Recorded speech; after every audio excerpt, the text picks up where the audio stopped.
রসাদ, অর্থাৎ রসাদুন শব্দটির মানে সত্যপথ, সুবুদ্ধি, সভ্যতা বা সততা। আসহাবে কাহাব বা গুহাবাসী যুবকেরা তখন ভীষণ বিপদে, আমরা সকলেই ঘটনা জানি। অত্যাচারী শাসকের কবলে পড়ে তাদের ঈমান যায় অসম্ভব, জীবন যাবে ঈমানে, তবু এক চিমটে আঁচড় লাগতে দেওয়া যাবে না।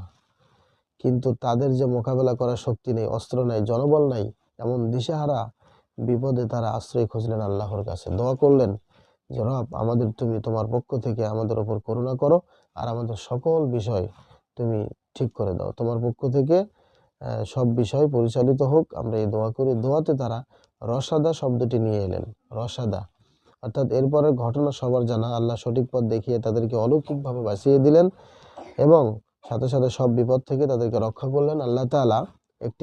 আল্লাহ তাআলার একটি গুণবাচক নাম হচ্ছে আর রশিদ, অর্থাৎ সঠিক পথ পরিচালনাকারী। তাই সঠিক পথ পাওয়ার জন্য আমরাও গুহাবাসী যুবকদের মতো আল্লাহর কাছে এই দোয়াটি আমরা বেশি বেশি করে পাঠ করতে পারি। রব্বানা আতিনা মিন লাদুনকা রাহমা ওয়া হাইয়্যি লানা মিন আমরিনা রাশাদা। এরপরে আরেকটা শব্দ হচ্ছে মিদাদ। মিদাদুন মানে হচ্ছে কালি, আর মাদ্দাদুন মানে হচ্ছে কলম, অর্থাৎ ফাউন্টেনশন, অর্থাৎ ফাউন্টেন পেন যেটা আমরা বলি, সেটা হলো জমিনের সব সমুদ্র যদি কালি হয় আর গাছপালা যদি কলম হয়, পৃথিবীর তাবৎ মানুষ লিখে তা কি এক জীবনে শেষ করতে পারবে?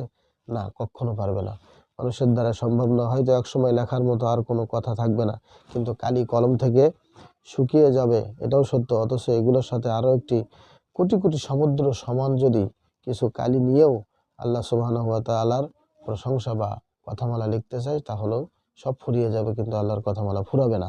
এত ব্যাপক আল্লাহর বাণী। অর্থাৎ আল্লাহর কথামালার সাথে আমাদের পরিচয় কম কিংবা না থাকার কারণে আমরা আসলে তা উপলব্ধি করতে